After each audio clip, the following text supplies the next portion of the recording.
author, columnist, managing editor of LibertyNation.com, podcast host and conservative policy advocate. We dismiss history at our peril. Liberty Nation Radio with Mark Angelides.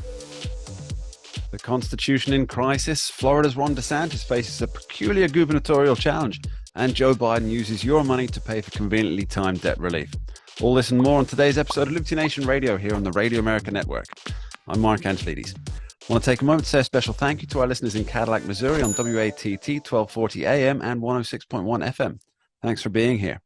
Remember, this show is proudly sponsored by LibertyNation.com, where you can access podcasts, breaking news, analysis, and a range of biting and brilliant shows to whet your appetite for freedom and your fondness for the great American Constitution.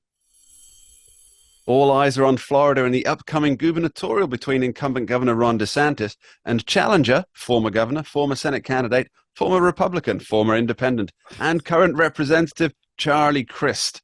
Does the now Democrat man who would be king have a chance of gaining traction in the Sunshine State? Well, to help us fathom that particular landscape, we're joined by longtime host of this here Liberty Nation radio show and senior political analyst at LibertyNation.com, Mr. Tim Donner. Welcome back to the show, Tim. Hello, Mark. All right, so Tim, how significant is the November contest between DeSantis and Crist? Well, I think it's fair to say that this DeSantis-Crist race will be something of a bellwether for 2024. Not because Charlie Crist is going to run for president, although with his political unbridled... The only office he hasn't so far. That's right. That's correct. He was Attorney General, governor, member of Congress as a Republican, then an independent, and now he's running as a Democrat. So it's not a bellwether because of him, but it certainly is because of DeSantis, because he's certainly a good sort of Democratic stick figure to run against DeSantis to see just how vulnerable he might be, since they have pounded on him constantly as a reactionary right-wing successor to Trump, which is actually what they're scared of. But I think the fact that the governor of California, Gavin Newsom, himself thought to be very ambitious on the presidential front, actually ran ads in Florida against DeSantis. It's not unprecedented, but it's extraordinary for an out-of-state governor to run ads in another state in a gubernatorial race. And that shows you just how much they fear Ron DeSantis. They might say they don't fear him. They feel that he's the next big thing.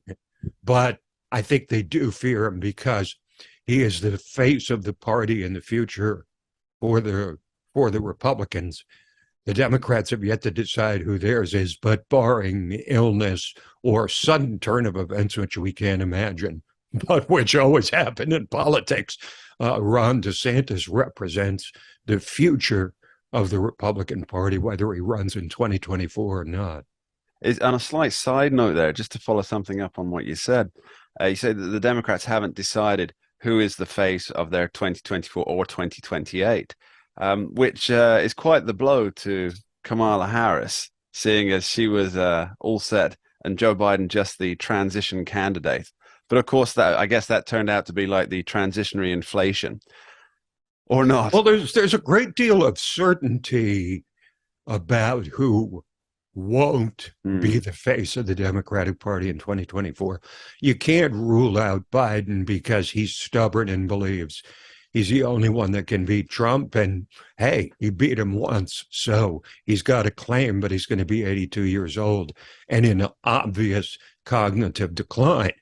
But the one certainty in my mind is that the certainty of Kamala Harris has now been reversed, that she cannot be the face of the Democratic Party, or she's sure to lose to Trump or anybody else that runs as a Republican presidential nominee. Yeah, a goat in a red rosette would probably beat Kamala Harris at the moment. It is funny, though, isn't it, that since it appears that the DNC and those in the power circle have decided that she's not capable or fit of winning the election, that all of a sudden all these stories about the great things that she's doing have all just dried up. And literally, you cannot find a headline about Kamala Harris anywhere. It's almost as though the I media will, I doesn't will want to remind say, the public.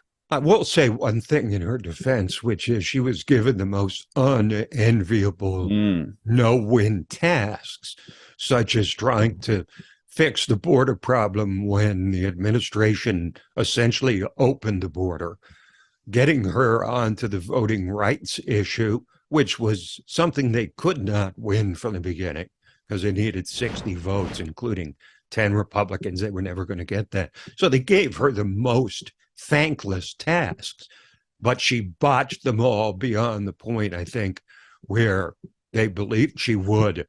But at least they can now blame her for these problems instead of Biden. yeah. Although, of course, he picked her, but nevertheless, he picked her with the expectation in progressive circles that she would be the successor in 2024. That has not worked out.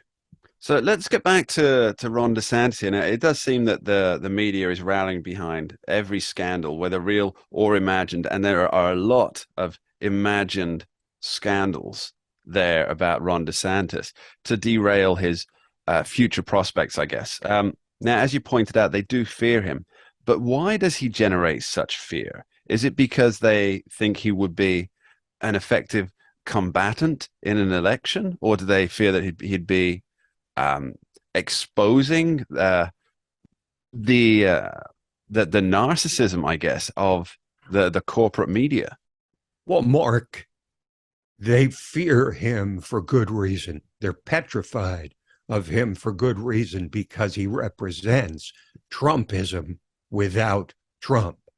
In other words, the Trump policies were wildly popular with Republicans and with a lot of independents and undecided in the middle type of voters. It was always his personality, his bombastic nature, and his explosiveness that made people and continue to make people uncomfortable. DeSantis is a polished politician, and he's someone who has adopted the fearlessness of Trump in laying out a clear conservative agenda and taking on even Disney, for heaven's sake. That's how basically politically courageous he is. So he's also 43 years old, which means he's got forever to decide when he wants to run for president, to pick his spot, much like Trump did in 2016. So the worst possible thing for the left is to have someone who could achieve the Trump record without the personality that makes him easy to demonize. I wonder if that's why Charlie Crist got the backing. See, he really did run a national campaign for the nomination, for the Democratic nomination, rather than a local campaign, talking about how he's going to end DeSantis. He literally tweeted how he's going to end DeSantis's 2024 run. But it seems to me that a lot of the critics of Crist are calling him a political chameleon. Are they onto something? Really? Yeah. I can't imagine why they would do that. That's such an unfair charge. Look, Mark, just because he was first a Republican, then an independent, then a Democrat, once a conservative, now a liberal, why would anybody say that he's a chameleon? I can't understand that. What he is, Mark, is he's the quintessential politician sort of on steroids, because he literally lives in a principle-free zone, who's willing to say anything, join any party, make any assertion in order to win. He's a deft politician.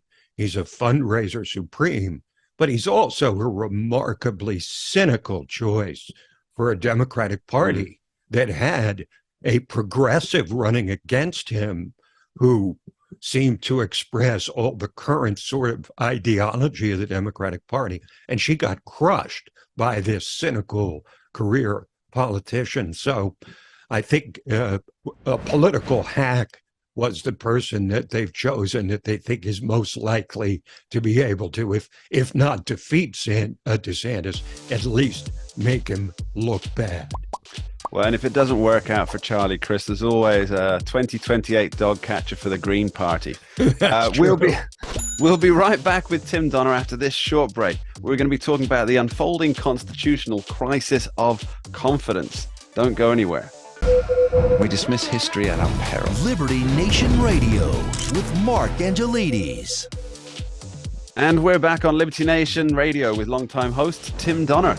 Earlier, we talked about the significance of the challenge to Florida Governor Ron DeSantis, but now we're diving into a serious story on the state of the Constitution and how there are some who want, let's say, a constitutional do-over. Tim, there's some academics, they're arguing that the Constitution is out of date and it needs to be scrapped. And the media, the proper mainstream activist media, they're giving these folks a platform. What does this signify? Well, it signifies that they've basically given up on the Supreme Court and in their ability to bend the Constitution to their liking. For the longest time, Mark, the left has talked about a living Constitution, which means one that changes based on the political winds that are blowing at any particular time. And as I've often pointed out, a living Constitution is in reality a dead Constitution because there's no continuity and it represents no enduring principles. But these authors, these co-authors, these wizened law professors from Harvard and Yale, of course, naturally, are arguing as guest authors in the New York Times that we've tried for so long to make the Constitution responsive to the needs of the current age, so to speak, that we have failed. So it's time to give up and just trash the whole thing. The name of the article, the headline of the article is "The Constitution is broken and should not be reclaimed." And they further argue that constitutions as a whole are no longer desirable because they bind us to the past instead of the future. I think the important point there, Tim, that these professors seem to be missing is that constitutions do bind, but not necessarily to the past or to a particular vision, but to each other. I mean, you're very fortunate to be from a country where the thing that binds every American together is the Constitution. It was a set of ideas that created a nation rather than the geography or the race or the religion behind it. It was the Constitution that bound together the state. Surely what we're looking at is a mob rule if we don't have a Constitution. Yes, it's an invitation to tyranny. And look, the Constitution, the left feels frustrated with it. The right feels that the left has taken incredible number of liberties with it. Basically, anything they want to do, they've claimed the ability to do it, to expand the government, to approve racial quotas, to essentially make abortion a constitutional right. They succeeded in all of those things by, shall we say, an expansive view of the Commerce Clause and the General Welfare Clause of the Constitution, basically putting everything under that umbrella illegitimately so, but now they feel with the court having been taken over by, a Trump-induced infusion of conservatives to create a 6-3 court, they figure it's no longer worth fighting. The easier thing than trying to create a living Constitution is to just get rid of the whole damn thing. Yeah, without a constitution, though, surely there's no more United States because let's look quickly at what it would take to remove the Constitution or to water it down to some extent. There are actually protections in place given by the Constitution that would mean that a majority of states and a supermajority in Congress would have to vote to even get an amendment put in. So to change the Constitution as it exists or scrap it entirely, what are they even hoping for there? Well, the Constitution was deliberately designed to be difficult to amend. When you take into account there's been 27 amendments in 235 years. That's about once every 10 years. In reality, it's less than that because, of course, the first 10 in the Bill of Rights were all put in together. But the point is that an enduring constitution has to rely on overwhelming public sentiment for it to be changed, so that there is continuity, so that there are North Star principles that people can count on. And so the left has become frustrated that they cannot turn the constitutional republic essentially into a social democracy by using the Constitution. So they essentially now are saying that it's a backward-looking document, that it does not reflect the reality of America these days. However, the Constitution certainly has served the freest country in the world pretty well, I think, Mark, for 235 years, for protecting people, but also for change. We got rid of slavery. We added voting rights for blacks and women. The kind of social change that the Constitution has enabled through popular sentiment is really a model for the entire world. So, Tim, more weakening of the Constitution, or even the scrapping of the Constitution, would that lead to a separation, a final separation of the United States? I think it would have to, because there would be nothing to bind the states together anymore. We all already see, for example, in the Idaho separatist movement, and we hear about these things across the country from time to time. But there's a whole bunch of people in this country that don't want to be part of what's going on with the federal government now and for decades. Donald Trump brought a lot of those people sort of out of the woodwork to become politically involved. But I think the left is interested in trying to put that toothpaste back in the tube. They can't do it because these people have crawled out from the dark places that the left believes they were hiding in, and now they can't get rid of them. So at least they can get rid of the document that holds them together with these deplorables. Yeah, it's not as though the Constitution is a Rorschach test. It's well, you can't have there's no possibility of creating a successor document. No. Because the country is so balkanized, you could never get the two sides anywhere close to an agreement on a replacement law of the land, so to speak. So the whole project would wind up in chaos and tyranny. I think America, not even any doubt about it. America becomes Europe. Tim Donner, thanks ever so much. Always a pleasure, Mark.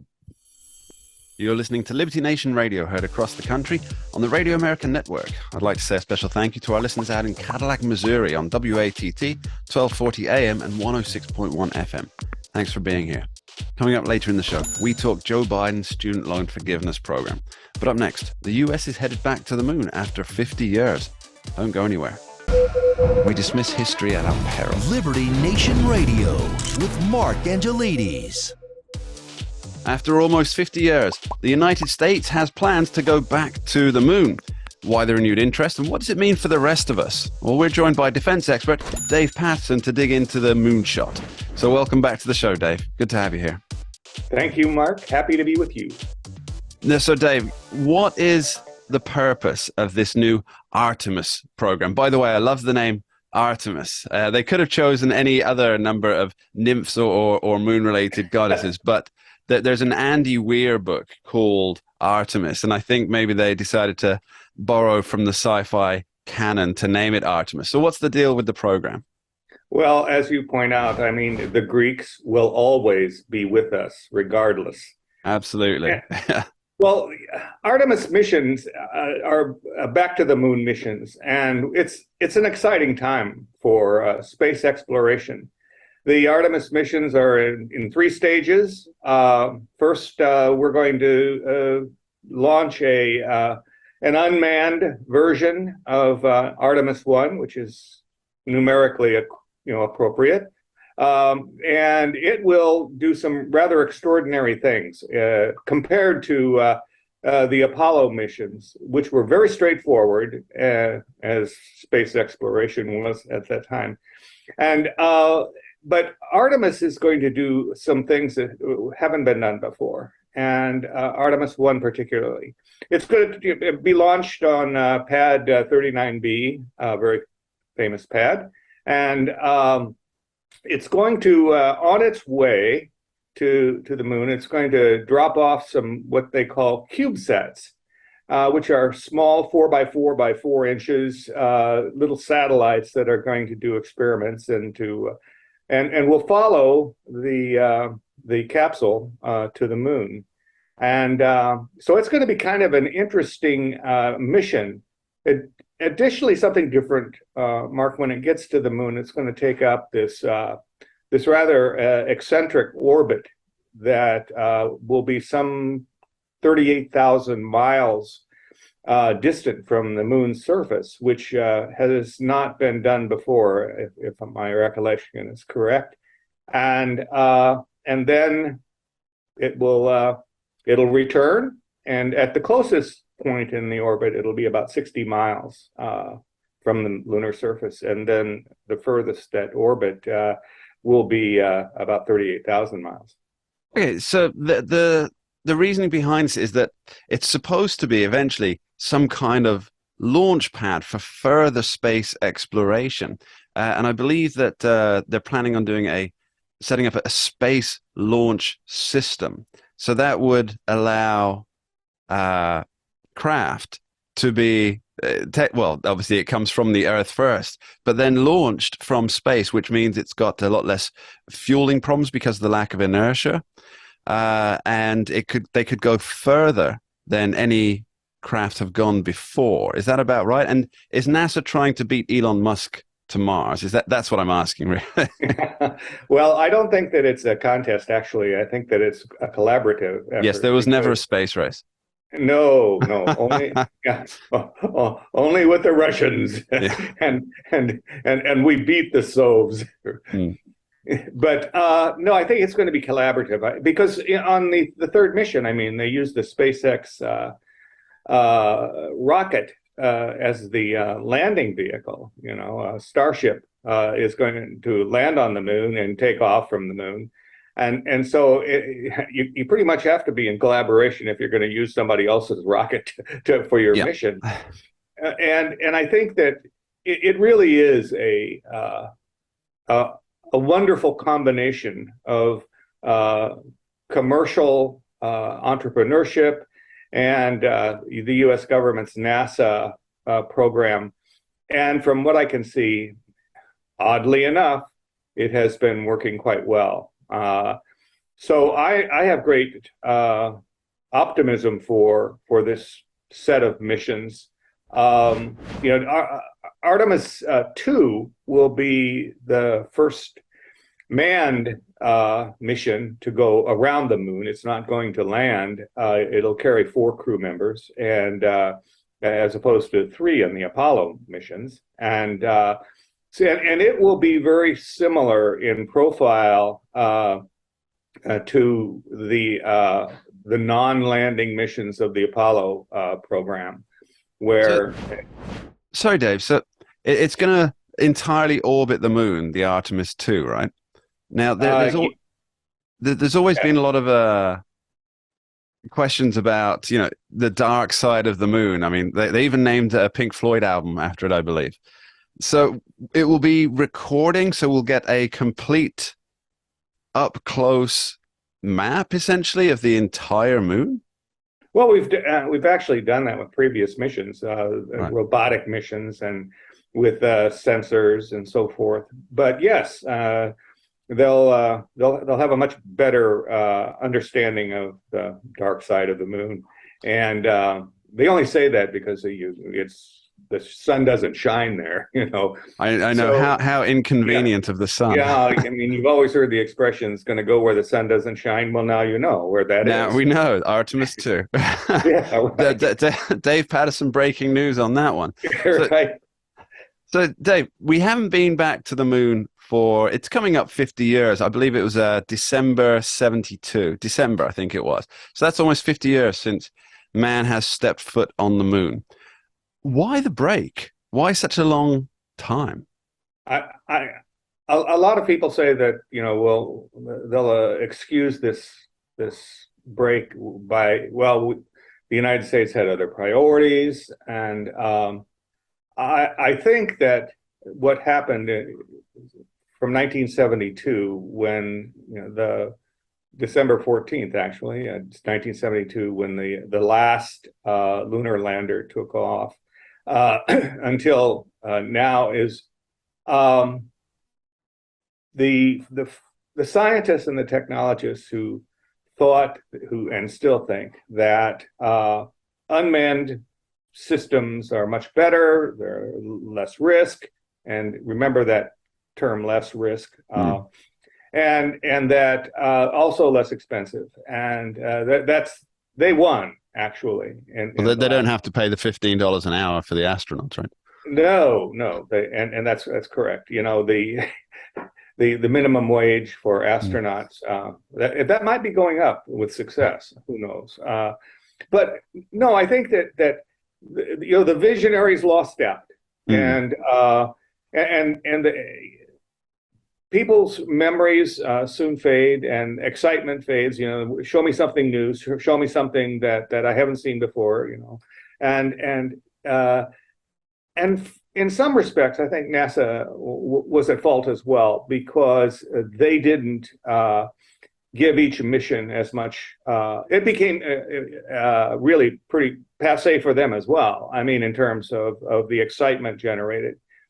And so I think that what happened is the combination. The visionaries lost, and you got this level of apathy that started to emerge. And there were a lot of things going on in the United States. I mean, in 72, you had Nixon resigning, and that might have also been a problem, because Nixon really did push the Apollo space program. He was really an advocate. He thought this was the true shining light for the United States. I think he was absolutely right, and I think that most people agree with him, don't they? Absolutely. I mean, the space program, the halcyon days of the United States in terms of its technological prowess. I mean, that's not to say that there weren't enormous gains made. I mean, the space shuttle was a particularly complex piece of equipment that, with a couple of exceptions, worked extraordinarily well. You're referring to Airplane 2, the sequel, I presume. Yes, yeah, that's right. That's exactly right. Good of you to bring that up. Yes, don't call me Shirley, right? Shirley. Yeah. Well, it's certainly a win, as you say, for the visionaries over the central planners. Dave Patterson, thank you ever so much. Thank you, Mark. Happy to be with you. And we'll be right back after this short break, talking liberty with Scott D. Cosenza. Don't go anywhere. We dismiss history at our peril. Liberty Nation Radio with Mark Angelides. President Biden's long-awaited student loan debt forgiveness package is out, and yet, despite the initial fanfare, neither side of the debate seems particularly happy. Well, we're going to dive into the legality, the precedents, and the politics of this bold pre-midterm commitment with Liberty Nation's legal affairs editor and host of the excellent Uprising podcast, Mr. Scott D. Cosenza, Esquire. Welcome back to the show, Scott. Thank you, Mark.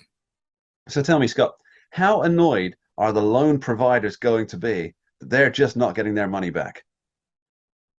Is that supposed to be a joke, or? Of course it was. Of course it was. All no, right. Seriously, Scott. This money that's being written off, it's going to end up at the taxpayer, right? The American taxpayer. Oh, of course, yes. That's who's paying the bill. Joe Biden, like so many politicians before him, has figured out that he can be super generous with other people's money, and that's what he's done in this case. He's donned his hero's cape to elevate the many borrowers at the expense of all American taxpayers. So what we're looking at is somebody who comes around to do the plumbing for somebody who's earning £120,000 a year is paying off Well, of course, that's probably a bad example because in the plumbers are United doing pretty States, well it's the right now, plumber right? that's making Oh yeah, 120K a year, the person who's delivering the food on and the DoorDash. lawyer who's making 50K is hiring the plumber. So, but I get the gist of your statement and question there, and it is vile for the working poor who saw college as an extravagance or never even considered it. Given their need to support themselves with food and shelter, and independently so, and not wanting to be on the dole, that they now have to pay for through their tax dollars the aspirational educational dreams of those who went to college and borrowed perhaps irresponsibly. Mark, I'd like to just insert a little editorial comment, which is to say that one of the problems we have in the United States, which has not been addressed by this plan, is that there is an enticement and kind of both officially with respect to colleges and the government and also just in the air that it is generally a positive thing for students to borrow to incur student debt, even if the studies they're undertaking are not likely to result in significantly remunerative employment. And the other thing is that student debt has a very special place in the way debt obligations are held in U.S. law, which is to say they are generally not dischargeable in bankruptcy. Right. And except for some taxes, those are the only debts that are similarly situated. So one of the things that the president could do is just induce market conditions to these loans and say they're going to be like normal debts, and therefore, they won't be granted dischargeable for those who are struggling. Right, and then they'll be subject to actual, kind of market risk, which of course will lead to almost no loans being issued because it's a poor bet, at least before the government's largesse comes into play, which is, of course, well, now Scott, isn't it a truism that anything that is subsidized by the government tends to grow and become unwieldy? And with partial debt management being subsidized by the federal government at the obvious generous courtesy of the taxpayer initially, doesn't that mean that we're likely to see a ballooning of more college debt? So if we look at one of those details that's in the plan, I think the answer to your question is a resounding yes, which is that for undergraduate student debt, borrower repayment is going to be capped at 5% of discretionary income. So you take a person's income, you take away their rent, food, health insurance, all the necessities, and then what remains is their discretionary income. And it cannot exceed 5% of that discretionary income, the repayments. And then if people do make those 5% payments for 20 years, the remainder of their debt will be extinguished. Mark, I think we're going to see a lot of people take on way more debt as a result of this because the maximum they're committing to is a 5% of income repayment. That seems like a good deal for unlimited education opportunities. Why not take 2 PhDs? And then the colleges, presumably, knowing that at the end of the line, they're just going to get a fat check from the federal government for these loans, why wouldn't they then increase tuition? Because there's nobody to pump the brakes on these things. Well, let's use another example, a real world example, just to see if that theory there, that speculation holds true, and consider the $7,500 tax break that American consumers would get if they bought an electric car within, I believe it was within 48 hours. Two of America's major electric vehicle manufacturers put up their prices between $6,000 and $8,000. So that really just kind of wipes out the entire purpose of the tax break. And I can very, very easily foresee this happening in the same situation, Scott. Now, let's talk legality for a moment, because you are, after all, one of the bejabberted brethren. Now, House Speaker Nancy Pelosi, she made it clear in a press conference some months ago that this cancellation or this removal of debt was something that the president could not do. And yet he has, with a signature, committed the government to suck up billions of dollars. I believe Penn Wharton estimated at over $600 billion. By the way, that's an estimate. Could be double that. Who knows? Absolutely. One of those, most of those estimates that I've seen. Let me get to the legal part, Scott. I've got a follow-up question on that. So this will eventually go to the taxpayer, 600 billion, at least we figure. What changed her legal understanding between then, when she said a president couldn't do it, and now when she's congratulating the president? Since that time, the president has done it. And that will hold up well in a court of law, in your opinion, Counselor? Well, her statements will not be admitted in the court. I imagine that this will be the years down the line. They'll get some ruling, and perhaps the court will find it non-justiciable or agree with one side or another. I can tell you that the law itself that allowed this, the HEROES Act, I believe, of 2003. 2003. You know, it could have been more tightly written. Now, I'm not suggesting that I find that the legal justification for this program in that law, but it's arguable. And, you know, given a judge with a kind of a hometown crowd, perhaps a Democrat-appointed judge, I would see this passing through the courts. And there's another thing, which is that sorry, just so our audience is aware of this, the HEROES Act, how they put that through, how Joe Biden put this through, is it part of a bill for GIs that they could not have their educational funds or their educational progression impacted through, for example, war or serving in the military, or, and here's the key thing, through an emergency. And so the government is positing that the COVID pandemic was therefore an emergency, and therefore they can use this. And one other detail, right? And one other detail about that, Mark, I learned when writing about it, is that it was unanimously passed through both houses of Congress, except for the vote of one Congress, one House Democrat member from California, by the way. So that's how non-controversial the legislation was. You know, legislation that's not going to cost the taxpayers a lot of money, that's going to basically just help some veterans, is obviously, you know, granted wide favor, as it should be. And that's how this was perceived. So we'll see if you know, they can basically expand that little pinhole a final to change the way all Americans borrow. A final question for you, Scott, just to wrap this up. The saying, there's nothing quite as permanent as a temporary government program. Is this going to be the new norm now? Yes. Forever and ever, at ever increasing expense.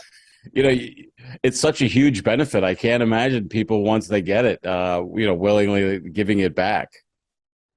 We've just found eternity in the stroke of Joe Biden's pen. Scott D. Cosenza, thank you ever so much for your time. Thank you, Mark.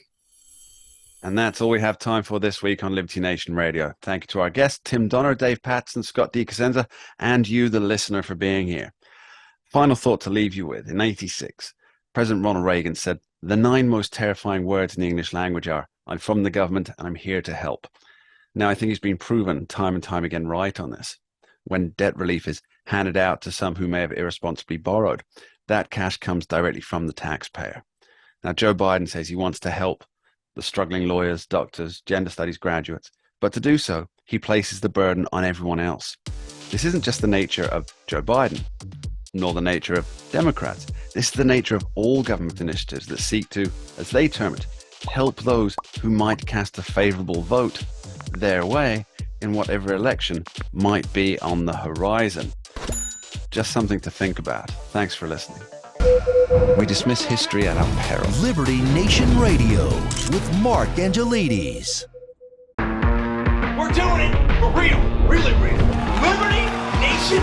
And Jeff Charles, contributor for LibertyNation.com. I think we're starting to make an impact. Liberty style, fight for freedom. The tracking poll sponsored by Liberty Nation for Thursday. Mentioned by Dan Bongino, Rasmussen, Jordan Peterson, and others. I can do it again if you want me to. Cited in Mark Levin's American Marxism. I think we're starting to make a really big impact. Get noticed. We're doing it. Rock on. I'm gone.